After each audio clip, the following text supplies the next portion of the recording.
Over the last, 15, 20 years or more, there has been a big change in the way we think about people with Prader-Willi syndrome, how we understand their needs. And that has come about often through research. And research has taken many forms over the years.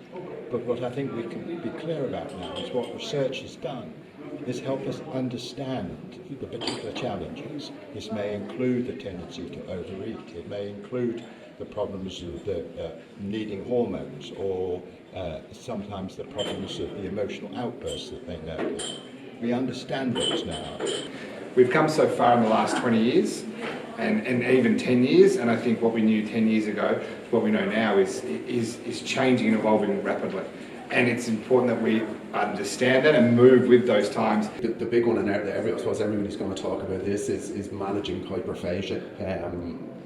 The people I've worked with, the people I work with now, it would always be what they consider to be the life changer. Looking for food is really very difficult, and the frustration not to get enough is really bad for our children.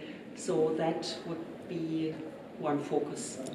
Typical research with Prader-Willi syndrome, things about behavior and hyperphagia. Research for people with PWS enable us to provide a much better service. It looks at the medication that might be useful on people. It looks at different approaches that have been tried and tested that we know will work and help them to have a more independent life. It's essential for their best care. We do participate in schedules, planning, and giving data for research. Research is important, but it takes us to another level. I think research should focus on what the people with PWS want the most, which is having more independence. But also the aging process, the effects of the family, and what they would like for employment, and what supports they would need, and how communities can come together to help employ. But I think, the research involves so much more, not only around the individuals with Prader-Willi syndrome, but the cohort of family members, parents, siblings, and care providers. Quite often the caregivers are the ones that may be forgotten about in terms of research, and I think there is a research piece definitely there on who cares for the carer, because obviously, to care for somebody, you need to look after yourself. So I think a broad scope of research around the individual with Prader-Willi syndrome, around some of the clinical issues, but also around the people who support the person with Prader-Willi syndrome is really important. I think it is the best if we have information from many people, and not only I know one and then I know what to do. So if we bring information from people from different countries and many people together, then we have the chance to do or to think a little bit the right way, or find support which is helpful for many people.